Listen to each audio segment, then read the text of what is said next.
you and your team from Vedanta Foxconn and Avance Strait to indicate a convenient time and date for an MOU signing ceremony in Mumbai, followed by a short joint press conference. तुम्हाला आलेलं का invite press कॉन्फरन्सचं? नाही आलं, कारण ही MOU ceremony झालीच नाही. त्याच्यात पुढे लिहिलं आहे की the event will feature the highest decision makers from the political and state leadership in the state, and we believe is an essential next step in ensuring a seamless cabinet approval.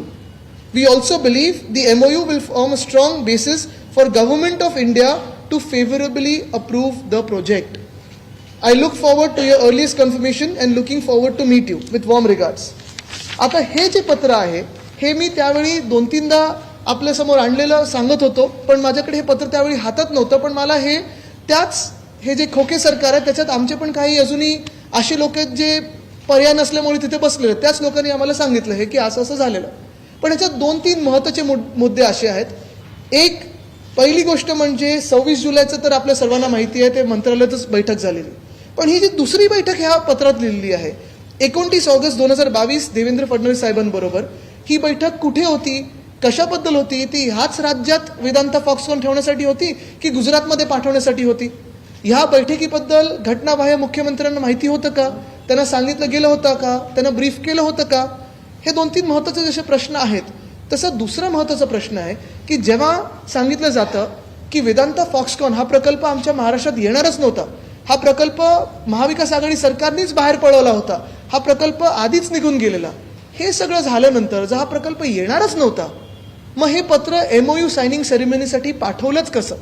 हा मोठा विषय आज बनतो. आणि म्हणून खोटं आमचे उद्योगमंत्री बोलत आहेत का, खोटं आमचे उपमुख्यमंत्री बोलत आहेत का, घटनाबाह्य मुख्यमंत्री तर बोलतच नाही, जणू काही माहितीच नाही आहे. आणि आज पुन्हा एकदा मी चॅलेंज देते त्यांना, घटनाबाह्य मुख्यमंत्र्यांना, कारण मला आता इतरांकडून उत्तर अपेक्षितच नाही आहे. ज्यांना ह्या विषयावर काही माहिती नाही त्यांनी बोलूच नाही, त्यांच्याकडून उत्तर अपेक्षितच नाही आहे. कारण ते गोंधळ काय करतात, फॉक्सकॉन आणि वेदांता फॉक्सकॉन, मग इथे जाणार की तिथे जाणार, ह्याच्यात जायचंच नाही. मला थेट मी आज पुन्हा एकदा चॅलेंज देते घटनाबाह्य मुख्यमंत्र्यांना की मीडियासमोर त्यांनी माझ्यासोबत 1-on-1 डिबेट करावं की वेदांता फॉक्सकॉन असेल, मेडिकल डिव्हाइस पार्क असेल, बल्क ड्रग पार्क असेल, रिन्युएबल एनर्जी इक्विपमेंट पार्क असेल, हे सगळे आपल्या राज्यातून गेलंच कसं ह्याच्यावर चॅलेंज करावं. कारण इतर लोक नुसतं आरोप करतात. जसं मध्यंतरीच्या काळात एक आरोप झाला की टाटाचे एक उच्च अधिकारी ज्यांनी सांगितलं की महाराष्ट्रात येण्यासारखं वातावरण नाही, त्यांचं नाव अजून कळलेलं नाहीये, कोण कधी बोललं कळलेलं नाहीये. हे आरोप प्रत्यारोप ठीक आहेत, हे सगळं होऊ शकतं, घाणेरडं राजकारण चालू शकतं. पण दुसऱ्या बाजूला महाराष्ट्राला पुढे नेण्याची जी जबाबदारी आहे ती आपल्या हातात घटनाबाह्य सरकार जरी बसलं असेल तरी आत्ता तरी आहे, सध्या काळी आहे. आणि हे सगळं होत असताना मग खोटं बोलण्याची काय गरज होती की हा प्रकल्प महाराष्ट्रात येणारच नव्हता? खरं जर बघितलं, जो प्रकल्प 2-3 वर्षात सुरू होत असता आपल्या महाराष्ट्रात आल्यानंतर, तो गुजरातमध्ये गेल्यानंतर त्यांना 5 ते 6 वर्ष कमीत कमी लागणार, कारण तिकडे जी जागा दिलेली आहे ती अजून विकसित व्हायची. इथे त्यांनी ह्याच्यात पण दिलंय की robust land at Talegaon phase 4. आता त्यावेळी पण सांगितलं गेलं की जागा दिलीच नव्हती, निश्चितच झाली नव्हती. मग हे सगळं झाल्यानंतर तुम्ही ह्या स्टेजपर्यंत पोचतातच कसे, हा मोठा विषय राहतोच. आणि म्हणून मला वाटतं आजचं सगळ्यात महत्त्वाचा विषय हाच राहणार आहे की वेदांता फॉक्सकॉन. आणि मी सतत आपल्याला वाटत असेल की आदित्य ठाकरे परत Vedanta Foxconn, bulk drug park, medical device park, Airbus Tata असेल, रिन्युएबल एनर्जी इक्विपमेंट पार्क असेल, ह्याच्यावर का बोलत आहेत? कारण उत्तर एकच आहे. कालच 28 तारखेला महाविकास आघाडी सरकारला 3 वर्ष झाली असते आणि महाविकास आघाडी सरकारमध्ये उद्धव साहेबांच्या नेतृत्वाखाली आम्ही सगळेच काम करत असताना 6.5 लाख कोटीची गुंतवणूक या महाराष्ट्रात आणू शकलो. डॅव्होसला जेव्हा गेलेलो तो पण आज त्यांनी मला वाटतं कॅबिनेट मंजुरी दिली आणि सायनिंग केली, ज्याचं डॅव्होसचा फोटो पण आहे आमच्याकडे, सिनार मास प्रकल्प. म्हणजे प्रत्येक गोष्ट जी आम्ही केली त्याचं क्रेडिट चोरायचं. आणि दुसरं म्हणजे जर काही झालं नाही तर हे त्यांच्या काळात झालं. पण आम्ही 6.5 लाख कोटीची गुंतवणूक त्यावेळी आणली, तेवढा रोजगार निर्माण करू शकलो, डॅव्होसमधून 80,000 कोटी आणू शकलो. कायदा सुव्यवस्था आमच्या वेळी ठीक होती. कोणी आमदार गद्दार जे होते असे वागत नव्हते की पोलीस स्टेशनमध्ये जाऊन गोळीबार करा, हे करा, असं कधीही झालं नाही. आणि महाराष्ट्र कोविड काळातून बाहेर पडेल. पण आज महाराष्ट्राचे हाल बघत असताना दुःख ह्याच गोष्टीचं होतं की जे काही सरकार बसलेलं आहे, जे खोके सरकार बसलेलं आहे, ते असं सरकार बसलेलं आहे की शेतकऱ्यांचे एका बाजूला हाल सुरू असताना आपल्या राज्यात एक शेतकरी असे आहेत ज्यांच्या शेतात कदाचित 2 हेलिपॅड आहेत. त्यांची शेती कशी होते, काय होते, त्याच्यात उत्पन्न किती, हे खरं तर त्यांना नोबेल प्राइज मिळालं पाहिजे. पण महत्त्वाची गोष्ट हीच आहे की कधी ना कधीतरी महाराष्ट्रासाठी तुम्ही काम करणार आहात की नाही, आजचा विषय हा राहतो. आणि म्हणून एवढंच सांगत असताना आपल्याला काही ह्याच्यावर प्रश्न असतील त्याला आम्ही ओपन होतो. सर, आज जो जी लँड अलॉटमेंट झाली आहे इंडोनेशियाच्या कंपनीला पण याच्यासाठी याबाबत आपण बोलत आहात की दावोसमध्ये याबाबत सांगू शकाल की काय प्रक्रिया? ह्याच्यात मी आणलं ना फोटो, मी त्या दिवशी पण दाखवलेला. हे सिनारमास पल्प अँड पेपर सिनारमासचं. आता हे 10,500 कोटीचा प्रकल्प आहे. 23/5/2022 आमचा फोटो आहे. हा डॅव्हॉसचा फोटो आहे. हा प्रकल्प आम्ही त्यावेळी MOU सही केलेली. आम्ही डॅव्हॉसवरनं आलो, सरकार आमचं गद्दारी करून पाडलं गेलं आणि नंतर अर्थात कॅबिनेटसाठी आम्हाला वेळच नाही मिळाला. हे सगळं प्रकल्प जोपर्यंत तुम्ही हे करता. आता तुम्ही विचार करा, जो प्रकल्प आम्ही 2022च्या मेमध्ये तिथे MOU केलेला, त्यांना 5 की 6 महिने लागलेत त्या प्रकल्पाला मंजुरी देण्यासाठी. असे अनेक प्रकल्प अजूनही MIDC मध्ये आहेत जे रिव्ह्यू किंवा स्थगितीमध्ये ठेवले असतील. अनेक प्रकल्प असे आहेत ज्यांना अजून मंजुरी मिळालेली नाही. हे कशासाठी मंजुरी मिळाली नाही, रिव्ह्यू म्हणजे नक्की याचा अर्थ ह्या उद्योगमंत्र्यांच्या डिक्शनरीमध्ये काय असतो हे त्यांनी सांगावं. पण एक निश्चित आहे, मध्यंतरी मला वाटतं आपल्याच कुठच्या तरी एका पेपरनी किती MOUs महाराष्ट्रात साईन केले होते, किती सह्या झाल्या होत्या आणि किती ऑन ग्राउंड एक्झिक्यूट झालेत, त्याच्यात 93% मला वाटतं एका मोठ्या न्यूजपेपरनी सांगितलेलं, त्यांनीच अनालिसिस केलेलं. म्हणून उत्तर हे सोपं आहे. पण आजचा विषय हाच राहतो की हे सगळे प्रकल्प जात असताना महाराष्ट्राच्या जनतेशी या खोके सरकारने खोटं बोलण्याचं कारण काय?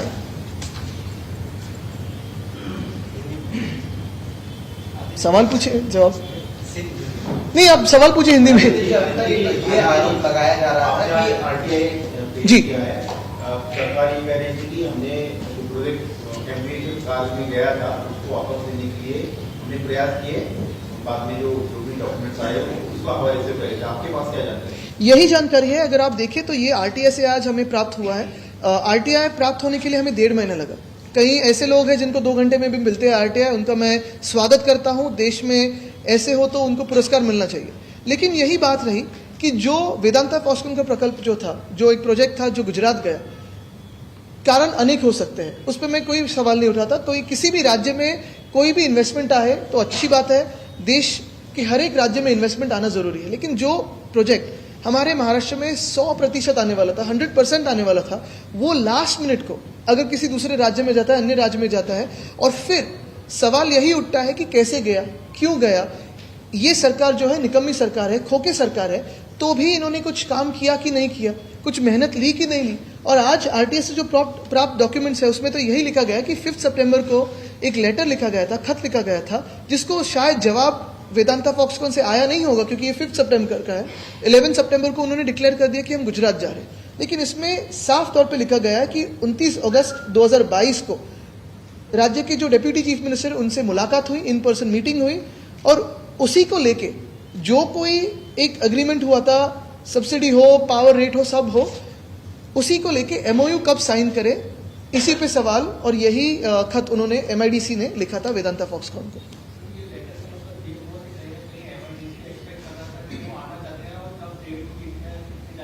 ये लेटर का यही मायने रखते हैं कि MIDC को एक ये भरोसा था कि ये प्रोजेक्ट हमारे राज्य में आने वाला है. MIDC को पूरा यकीन था क्योंकि इसमें देखा होगा आपने वो पूरी सब्सिडी ऑफर, कैबिनेट नोट, हाई पावर कमेटी की नोट, ये तो सबके सामने आई थी.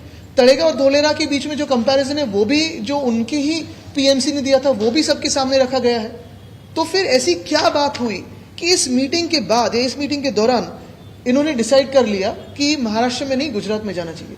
क्या इस मीटिंग के बारे में मुख्यमंत्री महोदय को, जो अनकॉन्स्टिट्यूशनल है, तो भी उनको पता था? ये मीटिंग में क्या बातचीत हुई? ये ऐसी बातचीत तो नहीं हुई ना कि आप गुजरात जाओ महाराष्ट्र में ना आओ, ऐसे भी हो सकता है. तो इसमें क्या हुआ ये लोगों के सामने आना जरूरी है. सर, आपण आता एक गंभीर आरोप केलाय की उपमुख्यमंत्री आणि दावोसमध्ये अशी काही दावोसच्या बाबत उपमुख्यमंत्री आणि वेदांताबाबत एक मीटिंग झाली होती, त्याची माहिती मुख्यमंत्र्यांना दिली. याबाबत नाही, मी हे नाही सांगत आहे. मी एवढंच सांगत आहे की मुख्यमंत्र्यांना ह्याच्याबद्दल माहिती होतं का. दुसरं म्हणजे नक्की काय त्या चर्चेत झालं. कारण बघा तुम्ही 29 ऑगस्टला जी भेट झाली त्या भेटीत काही ना काहीतरी ठरलं असेल. कारण जेव्हा राज्याचे उपमुख्यमंत्री भेटतात, देवेंद्र फडणवीस साहेब भेटतात आणि त्यानंतर जे काही ठरलं जातं त्याच्यानंतर हाय पॉवर्ड कमिटी जी असेल, आता हाय पॉवर्ड कमिटी ह्याच्या आधी झाली की नंतर, पण हा पूर्ण टाईमलाईन माझ्याकडे आहे. हे सगळं होत असताना 5 सप्टेंबरला जेव्हा पत्र लिहिलं जातं की ह्या मीटिंगच्या अनुषंगाने आम्ही तुम्हाला हे सगळं ऑफर केलेलं आहे, आता MOU सायनिंग कधी करायचं आम्हाला सांगा. आणि 11 सप्टेंबरला उत्तर कुठचंही ह्या पत्राला न येता जेव्हा एखादी कंपनी सांगते आम्ही दुसऱ्या राज्यात, ट्विटरवर सांगते ऑफिशियल उत्तरच नाही. ह्याचा अर्थ काय होतो हा आपण काढावा. आदित्य आपके क्योंकि ब्लेम गेम वो बोले आपकी जो से डॉक्यूमेंट आपको जो से कुछ और पेपर्स ऑफ डॉक्यूमेंट्स हैं जो लास्ट मिनट मीटिंग हुई एमओयू से साइन से पहले क्या लगता है कि क्यों ये हमारा project all of sudden from Maharashtra to Gujarat transfer हो गया. अभी जैसे आपने कहा ब्लेम गेम में मैं जाना नहीं चाहता, क्योंकि ये ब्लेम गेम तो राजनीति हुई. ये भवितव्य की बात है, ये लोगों के भविष्य की बात है. हजारों युवा है, लाखों युवा है जिनको रोजगार चाहिए, हर एक राज्य में चाहिए. हर एक राज्य में इन्वेस्टमेंट जाना जरूरी है. और यही मैं सोच रहता हूं कि हर एक राज्य में जब इन्वेस्टमेंट जाएगी तब पूरे देश का विकास होगा. लेकिन जैसे आपने कहा कि जो इन्वेस्टमेंट हमारे राज्य में 100% आने वाली थी, जो हम इनकार नहीं कर सकते कि ये इन्वेस्टमेंट पहले कहीं और जाने वाली थी.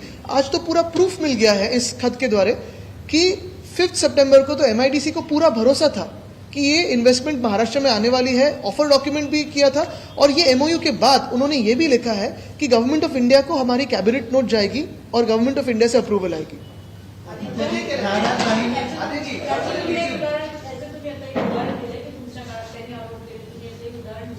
असे किती तुम्ही त्या काळात महाविकास आघाडीच्या काळात झालेले एकमेकांपर्यंत आलेले त्याचे की तुम्ही पत्रिका काढणार असता. आम्ही- परत दुसऱ्यांचं नुकसान होणार, ते आरोप करणार आणि परत तसं होणार, असं काही तुम्ही करणार आहात. मला वाटतं मध्यंतरीच्या काळात टाइम्स ऑफ इंडियानी पूर्ण एक अनालिसिस केलेलं, ते सगळे एमओयूची यादी आपल्याला पण देतो. आपण शोधू शकता त्याच्यावर 93% एमओयूज हे एक्झिक्यूट झालेले, तिथे काम सुरू झालेलं आहे. तसंच जसं मी सांगितलं ना की डॅव्हॉसमध्ये जे आम्ही 80,000 कोटीचे एमओयू साईन केले, आल्यानंतर सरकार पडलं, पण हे एमओयूज अजूनही जिवंत आहेत, त्यांना एक्झिक्यूट करण्याची गरज आहे. आज एक सिनारमासचा प्रकल्प त्यांनी फायनलाइज करून एक्झिक्यूट केलेला आहे. एक्झिक्यूट ते नुसतं सही केलेली आहे.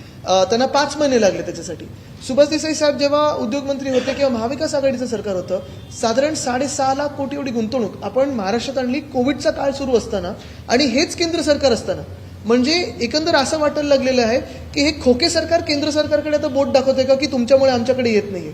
कारण केंद्र सरकार हेच असताना महाविकास आघाडी सरकार आणि आम्ही एक डबल इंजिनचं सरकार म्हणून काम करतच होतो.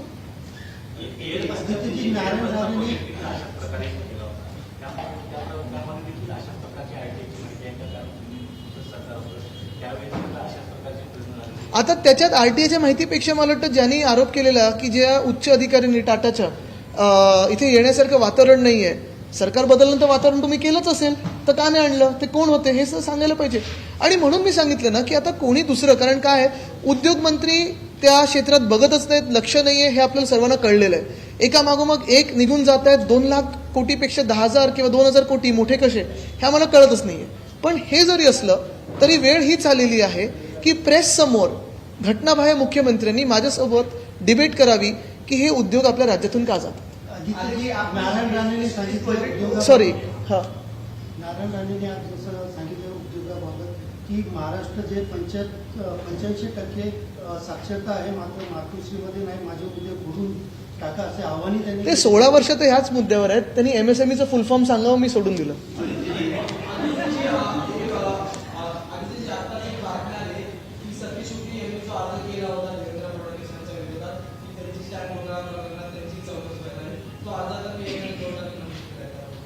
नाही ठीक आहे, तर ती बातमी आपल्याकडून मला आलेली आहे, मी त्याच्यावर जास्ती बोलणार नाही कारण थोडी माहिती घेणं गरजेचं आहे. पण जसं मी सांगितलं की हा विषय मी सतत का लावतोय, कारण आज कितीही विषय आपल्या राज्यात बघाल तुम्ही, अनेक विषय महाराष्ट्रात आहेत, पण सर्वात मोठा विषय हाच आहे की आपल्या राज्यातून जो उद्योग निघून जात आहे. कारण पॉलिटिकल इन्स्टेबिलिटी, राजकीय अस्थिरता असल्यामुळे कोणाचाही विश्वास नाही या खोके सरकारवर. हे सरकार अल्प आयुचं आहे हे सगळ्यांना माहिती आहे. ज्या दिवशी आम्हाला न्याय मिळेल त्या दिवशी हे लोक डिस्क्वालिफाय होणार आहेत आणि सरकार कोसळणार आहे हे देखील लोकांना माहिती असल्यामुळे आज उद्योजक आपल्या राज्यात येत नाही आहेत. माझी तर विनंती हीच राहील आणि मी हे परत सांगितलेलं आहे की ह्याच्यात उपमुख्यमंत्र्यांचं नाव खराब होत आहे. जर मी त्यांच्या जागी असतो तर मी ह्या सरकारमधून बाहेर पडलो असतो आणि पुन्हा एकदा निवडणुकीला सामोरे गेलो असतो. कारण बघा तुम्ही, कायदा सुव्यवस्था हा त्यांच्याकडे विषय आहे. कुठेही हे गद्दार आमदार काही करतात, कुठे दादागिरी करतात, गोळीबार करतात, मारामारी करतात, कुठेही ॲक्शन होत नाही. ह्याच्यात नाव उपमुख्यमंत्र्यांचं खराब होतं. एअरबसचा प्रकल्प तेच आणतील असं उद्योगमंत्र्यांनी सांगितलेलं, उपमुख्यमंत्री आणतील, ते आणू शकले नाहीत. आज वेदांता फॉक्सकॉनबद्दल ही जी नोट आलेली आहे ह्याच्यात उद्योगमंत्र्यांचा काडी मात्र कुठेही उल्लेख नाही आहे. म्हणजे उद्योगमंत्र्याचा उद्योग खात्याशी संबंध आहे की नाही, त्यांना खरंच काय चाललं हे माहिती आहे की नाही, हेच विषय कळत नाही आहेत. आदित्य जी, हिंदी में जानना चाहेंगे, आप पे आरोप ये लगाए गए थे कि अधिकारी मिलकर देवेंद्र फडणवीस जब विपक्ष में थे तब भी कहा गया उनसे कि माहौल खराब है महाराष्ट्र का, कि उन्होंने प्रेस कॉन्फ्रेंस लेकर कहा था, कई सारे आर्टिकल दिखाए और इसमें ये कहा गया कि 29 अगस्त को वो इन पर्सन मिले बिल्कुल। और उसके कुछ दिनों बाद ही ये प्रोजेक्ट गुजरात चला जाता है। इसे आप किस तरह से देखते हैं और जो आरोप आप पर लगाए गए थे उस आप ये दुर्भाग्यपूर्ण बात है कि 29 अगस्त को जो बैठक हुई डीसीएम साहब और ये जो वेदांता फॉक्सकॉन एवांस्टेट की टीम है उनके साथ हुई, उसकी कोई डिटेल्स जनता में नहीं है। मुख्यमंत्री महोदय को पता है कि नहीं पता ये भी हमें मालूम नहीं, लेकिन ऐसी बैठक होने के बाद ये ऑफर लेटर जब एमआईडीसी लिखती है पूरा भरोसा रहकर कि चलो ये प्रोजेक्ट हमारे राज्य में आना चाहता है, लाएंगे इसको, और फिर 11 सितंबर या 12 सितंबर को ये प्रोजेक्ट निकल जाता है, ये काफ़ी दुर्भाग्यपूर्ण बात है। अभी माहौल कैसे था ये आप जानना चाहते तो हमारे वक्त जो एमवीए की सरकार थी, कोविड की जो मैनेजमेंट है WHO ने प्रेस करी थी, पीएम साहब ने प्रेस करी थी, सुप्रीम कोर्ट हाई कोर्ट ने प्रेस करी थी। अगर आप देखिए इंडस्ट्रीज के बारे में तो 6.2 लाख करोड़ इतनी इन्वेस्टमेंट हमारे महाराष्ट्र में आ चुकी है। ये सारे प्रोजेक्ट हमारे महाराष्ट्र में आना चाहते थे, राज्य में आना चाहते थे। डावोस में हमारे 3 दिनों में हमने 80,000 करोड़ के लगभग MOU साइन करवाए थे।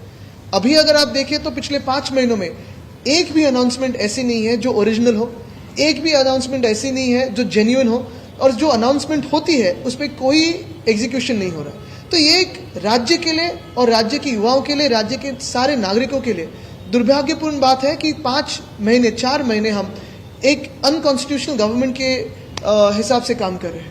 आदित्य सर, एक पॉलिटिकल प्रश्न आहे. राज्यपाल ज्या पद्धतीने छत्रपती शिवाजी महाराजांबद्दल बोलले, उद्धव ठाकरे यांनी पत्रकार परिषद घेतली. शिवसेना याबाबत पुढची भूमिका काय करणार आहे? महाराष्ट्र बंदची हाक असेल किंवा कशी? एक आहे नक्कीच, महाविकास आघाडी सरकार म्हणून आम्ही सगळ्यांनी एकत्र आणून ह्याच्यात पुढची भूमिका कशी करायची, काय करायची, शांततापूर्वक आंदोलन कसं करायचं हे आहे. पण एक मला तुम्ही सांगा, तुम्ही नागरिक कुठच्याही राज्याचे असाल, तुम्ही कोणाचेही मतदार असाल, जेव्हा छत्रपती शिवाजी महाराजांबद्दल असे वक्तव्य एकदा नाही दुसऱ्यांदा तिसऱ्यांदा उच्चारले जातात तेव्हा तुम्हाला राग येत नाही का? जेव्हा महात्मा फुलेंबद्दल किंवा सावित्रीबाई फुलेंबद्दल असं कोणी बोलतात तेव्हा तुम्हाला राग येत नाही का? जेव्हा मराठी माणसाबद्दल, आणि नुसतं मराठी नाही, दुसऱ्या राज्यामध्ये जाऊन कुठचेही गव्हर्नर असे काही वक्तव्य स्थानिक लोकांबद्दल, भूमिपुत्रांबद्दल म्हणाले, केंद्र सरकार किंवा राष्ट्रपती महोदयांना यांना पदमुक्त करण्यासारखं वाटत नाही का? हा एक विषय राहतो. ठीक आहे, आमच्या भावना असतील, पण मग तुम्ही सत्ताधारी पक्ष म्हणून भावना नाही आहेत, मुख्यमंत्री म्हणून अजून काही बोलले नाहीत. खरं जर आपण बघितलं तर राज्यपाल महोदय कधी मुख्यमंत्र्यांना पेढा भरवत नाहीत, असे हे राज्यपाल यांनी पेढा भरवलं. दुसरं, अनेकदा आपण बघितलेलं आहे की राजकीय वक्तव्य केलेली आहेत, राजकीय घडामोडीत अनेकदा आमच्याशी पण राजकीय चर्चा झालेल्या आहेत. आणि मी डॉक्टर PC अलेक्झांडर साहेबांपासून आत्तापर्यंत गव्हर्नरशी खूप वेळा अनेक भेटीगाठी झालेल्या आहेत. माझ्या आजोबांसोबत गेलेलो राजभवनावर, माझ्या वडिलांसोबत, पक्षाच्या नेत्यांसोबत गेलेलो आहे, स्वतः गेलेलो आहे. कधीही अशी भूमिका कोणी घेतली नव्हती. म्हणजे सतत जे राज्यपाल महाराष्ट्रासाठी आलेले ते महाराष्ट्राची भूमिका घेऊन पुढे जात होते. पण आज बघा, आपण महाराजांचा अपमान असेल, महात्मा फुलेंचा अपमान असेल, हे सगळं होत असताना देखील कुठे ना कुठेतरी इतर वक्तव्य होतात जेणेकरून राज्यपालांना कव्हर मिळावं. पण राज्यपाल पदमुक्त का करत नाहीयेत अजूनही उत्तर आलेलं नाही. आणि मग ह्याच्या मागे महाराष्ट्राचं प्लॅन्ड खच्चीकरण चाललंय का? एक आपण बघाल तर इकॉनॉमिक आयसोलेशन चाललंय, म्हणजे सगळे जे प्रोजेक्ट्स आहेत ते बाहेर न्या. मुंबई तोडायचा प्रयत्न आहे, पण मुंबई तोडू नाही शकत, तर मुंबईचं महत्त्व कमी करा. मुंबईचा आवाज मंत्रिमंडळात ठेवू नका. महाराष्ट्रात असं वातावरण निर्माण करा ज्याच्यातून उद्योजक कोणी पुढे येणार, कृषी क्षेत्र कोलमडेल, सर्व्हिस सेक्टर बंद पडेल, आणि मग या महाराष्ट्राला मागे टाकल्यानंतर महाराष्ट्राचे तुकडे करा, असं साधारण चाललेलं आहे.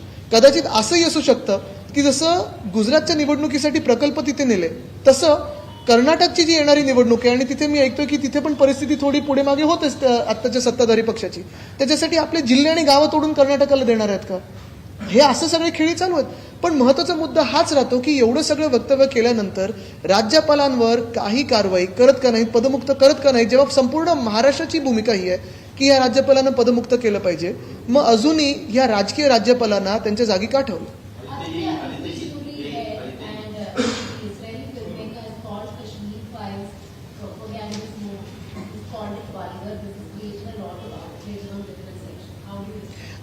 I don't want to respond to that, but one thing I definitely want to respond to is anybody looking at the real plight of Kashmiri Pandits even today in Kashmir? They're crying out for help. A lot of their voices are being blocked out. I think in the last 2-3 months you've seen a couple of attacks on the people who wanted transfers from their places, and yet they're being attacked and not heard. I think that is a more important and relevant question than a film festival. Sir,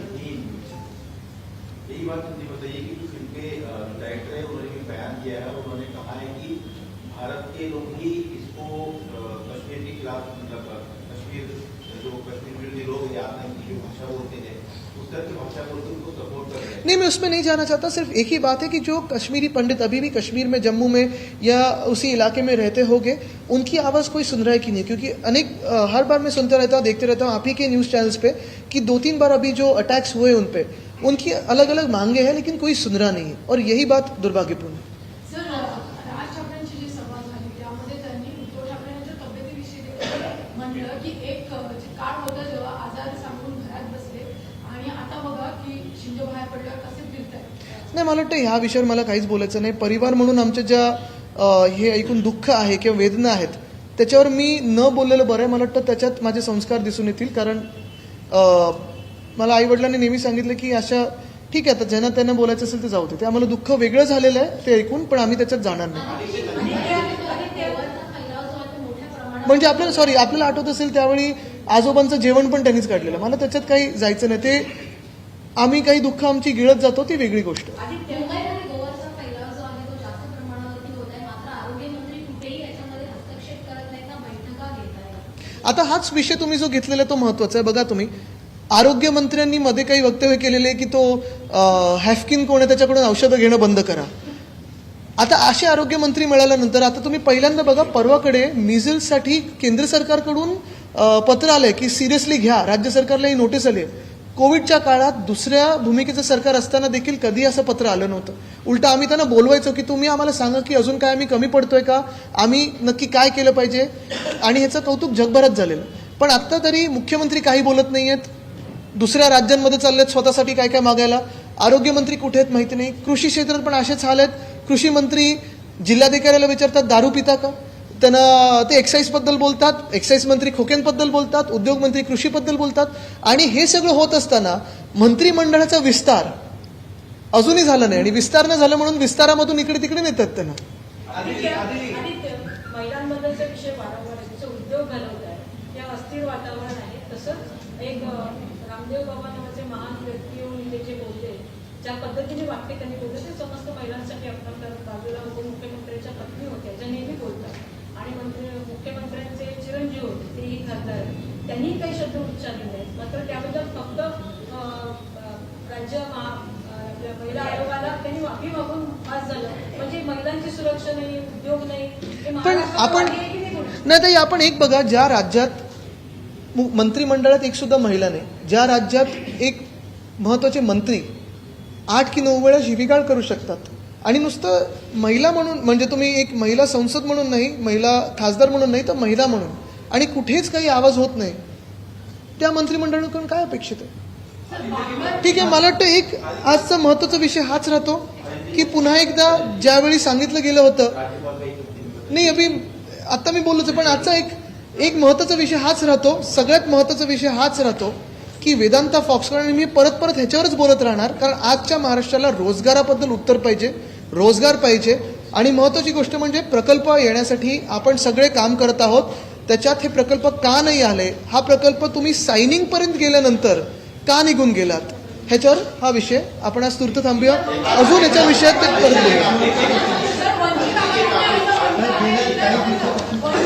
असं म्हटलंय की त्यांनी होकार कळवला आहे, शिवसेनेबरोबर आमची आघाडी होणार आहे, फक्त अजून हे ठरलं नाही की महाविकास आघाडी तिसऱ्या पक्ष असणार की आम्ही शिवसेनेबरोबर। ते मोठे नेते ठरवतील। माझा विषय आज महत्वाचा हाच राहील। कितीही मी राजकीय कुठचंच आज जास्ती बोललेलो नाही, कारण मी परत हेच सांगतो, आणि प्रत्येक बैठकीत आपण हेच घेतलंय, प्रत्येक प्रेस कॉन्फरन्समध्ये, की महाराष्ट्राला मी कदाचित आपल्याला काही लोकांना कंटाळा पण येईल, पण हे विषय खूप महत्वाचे आहेत, कारण आपण खूप राजकीय वातावरणात फिरत असतो। आपल्याला वाटत असतं की टीका आरोप प्रत्यारोप एकामेकांवर केले तर खूप काही आपण मोठे झालो, पण हे न होता मला वाटतं सामान्य नागरिकाचे जे विषय आहेत, मग महागाई असेल, महिलांची सुरक्षा असेल, किंवा जसं मी आज परत उद्योग आणि रोजगार हा विषय घेतलेला आहे, हे खूप महत्वाचे आहेत, आणि हे जनतेसमोर सत्य जाणं महत्वाचं आहे, आणि म्हणून आज आपल्याशी पुन्हा एकदा बोललो। धन्यवाद।